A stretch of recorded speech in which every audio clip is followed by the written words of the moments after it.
बरेली में तमाम जो ऐसे कर्मचारियां देख सकते हैं अपने बैनर हाथ में लिए 9 तारीख को हड़ताल करने जा रहे हैं। इनकी तमाम ऐसी मांगे हैं कि पुरानी पेंशन बहाल हो, उसी को लेकर यार लोगों ने एक मीटिंग की है और ये 9 तारीख को किस तरह से हड़ताल करेंगे, क्या मांगे इनसे जानने की कोशिश करेंगे। मल्होत्रा जी बताइए क्या मांगे हैं, क्या अपना निर्णय लिया है। 9 जुलाई की जो स्ट्राइक है वो देशव्यापी हड़ताल है और बरेली में भी वो हड़ताल आपको देखने को मिलेगी। जो हमारी डिमांड्स हैं उनमें मुख्य डिमांड जो 4 दिवस संहिताएं कोरोना काल में पास की गई हैं उन्हें वापस लेने की मांग है। मिनिमम वेतन 26,000 करने की मांग है। हमारी जो मांग है पुरानी पेंशन बहाल करने की मांग है। बैंक, बीमा, बिजली, रेल में जो निजीकरण की बात हो रही है हम उनका विरोध करते हैं। जो ठेके पे काम कर रहे हैं, जो संविदा पे काम कर रहे हैं, जो गिग वर्कर्स हैं, उनकी सोशल सिक्योरिटी की मांग है और उन्हें जहां पे वो काम कर रहे हैं उन्हें नियमित करने की मांग है। इस तरह की हमारी डिमांड्स हैं। पुरानी पेंशन की आप लोग लगातार मांग कर रहे हैं, धरना भी दे रहे हैं, क्या सरकार अभी मानने को तैयार नहीं हो रही है। सरकार नहीं मानेगी तो हमको बनाना आता है, क्योंकि वह आज वह समझ नहीं रही है कि अभी भी अंगूठा टेक है।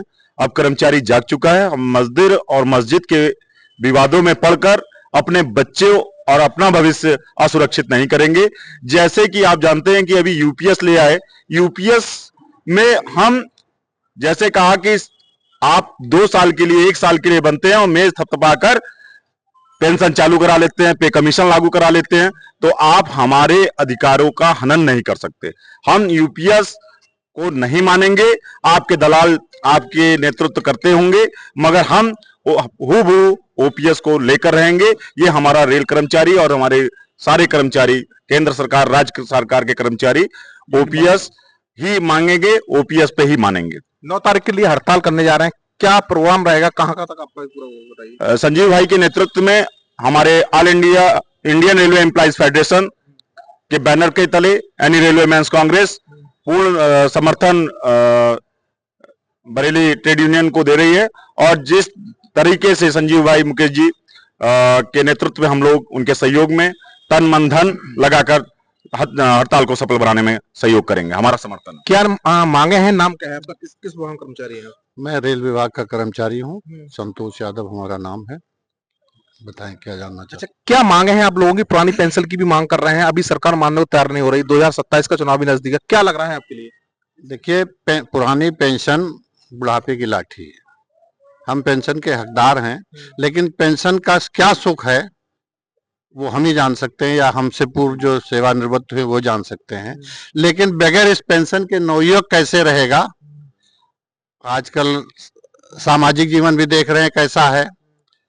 तो इन समस्त चीजों को ध्यान में रखते हुए हम अपने जो यूपीएस में हैं, पुरानी पेंशन में जो लोग हैं, सेवानिवृत्त भी हो गए हैं, उनसे मैं अपील करना चाहता हूं कि नवयुवकों की लड़ाई में अपनी सहभागिता सुनिश्चित करें कि जैसे आपका जीवन खुशहाल कट रहा है, आपको गोली दवाई समय से मिल रही है। यदि मेरे पास पेंशन नहीं होगी तो रोटी तो छोड़िए, गोली दवाई तो छोड़िए, रोटी मिलना मुश्किल होगी। तो सभी लोगों के संघर्ष में, इस नवयुवकों के संघर्ष में हम जो पुरानी पेंशन के लोग भी हैं वो भी कंधे से कंधा मिलाकर इनकी इस लड़ाई में आहुति देने का काम करेंगे। सरकार कह रही है नई पेंशन के लिए तमाम सुविधाएं की, उसमें आपको दिक्कत क्या हो रही है। दिक्कत ये, अगर नई पेंशन सारी सुविधाएं तो फिर ये एमपी है, एमएलए है, ये क्यों नहीं लेते। और सरकार ने जो यूपीएस का फंडा दिया है हमारे कर्मचारियों को हित का नहीं है। और जो भी मेरे एनपीएस साथी हैं मैं उनसे यही कहूंगा कि आप यूपीएस का विकल्प नहीं भरा। अगर यूपीएस का विकल्प भर देते हैं तो सरकार को लगेगा कि इससे संतुष्ट है, को हमें केवल ओपीएस के सिवा कोई मंजूर नहीं है। ओपीएस कोई मंजूर, और भी कर्मचारी हैं। ये बताइए क्या आपका 9 तारीख के लिए प्रोग्राम है और लगातार आप मांग भी करते जा रहे हैं, लेकिन सरकार अभी मानने को तैयार नहीं हो रही है। कब तक आपका ये आंदोलन चलेगा।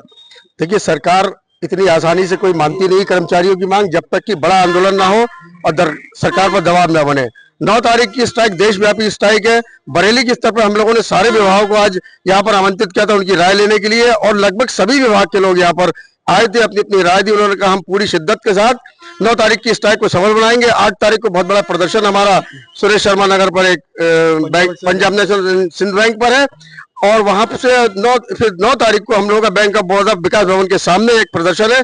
वहां पे सारे विभागों के एलआईसी और बैंक, जनरल इंश्योरेंस, रेलवे का नैतिक समर्थन है। विभिन्न विभागों का, आप एनसीसी से, आप बरेली कॉलेज से, सब विभागों का समर्थन है। सिंचाई विभाग का और 9 विभाग की हमें आशा है कि 9 जुलाई की स्ट्राइक बहुत ही ज्यादा सफल होगी और सरकार को झुकना पड़ेगा इस डिमांड से आगे।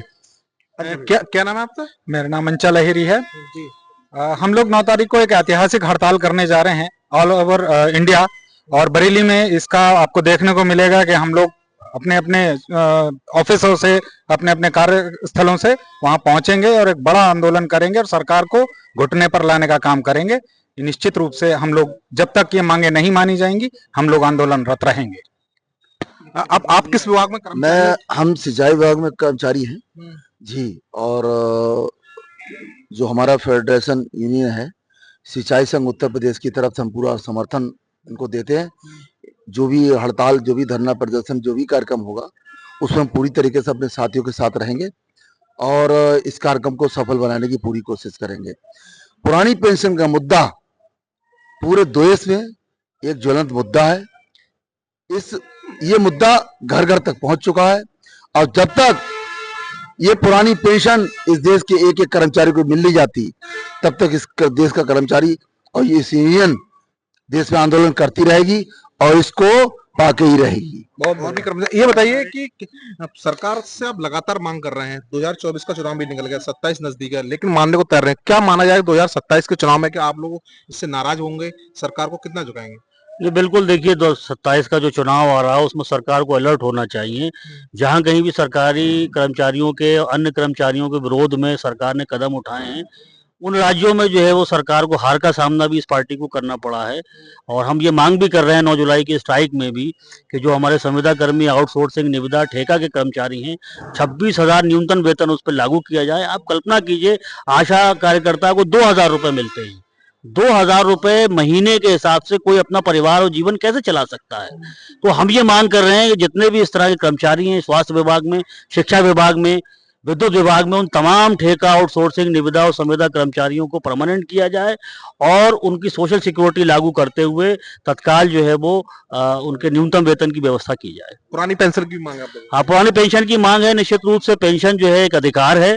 हम तो पेंशन फॉर ऑल की मांग कर रहे हैं, लेकिन कम से कम जो कर्मचारी हैं उनकी पेंशन जो है पुरानी बहाल होनी चाहिए। आपने ये भी देखा होगा, कुछ समय पहले, लगभग एक महीना पहले जो है वो इस देश के सुप्रीम कोर्ट ने भी जो है वो जो चीफ जस्टिस है उनके वेतन को पेंशन को रिवाइज किया है और न्यूनतम पेंशन उनकी निर्धारित कर दी है। ऐसे में हम ये भी मांग कर रहे हैं, सुप्रीम कोर्ट से भी मांग कर रहे हैं माननीय, कि वह सभी कर्मचारियों को एक निश्चित पेंशन, जो पुरानी पेंशन का प्रारूप है, उसके अनुरूप दी जानी चाहिए। और इस मांग से हम लोग बिल्कुल पीछे नहीं हटेंगे। निश्चित रूप से 9 जुलाई को ये एक बड़ा मुद्दा निकल के सामने आएगा। तो देखा, ये तमाम विभाग के तमाम कर्मचारी, इनका साफ यही कहना है कि पुरानी पेंशन बहाल की जाए, नई पेंशन को लेकर ये बिल्कुल मंजूर नहीं है और ये 9 जुलाई के लिए हड़ताल करने जा रहे हैं। देख सकते हैं तस्वीर किस तरह से यहाँ पर कर्मचारी नारे लगा रहे हैं और ये तमाम इनका यही आरोप है कि जब तक पुरानी पेंशन जारी नहीं होगी तब तक किसी चीज को मानने को तैयार नहीं होंगे। साथ इनका ये भी कहना है कि 2027 का जो चुनाव है उसमें भी कर्मचारी जो है वो कहीं ना कहीं नाराजगी अपनी दिखाएंगे और इसको सरकार को परिणाम भुगतना भी पड़ेगा। वीडियो जर्नलिस्ट संजीव के साथ मनवीर सिंह, TV9 यूपी, बरेली।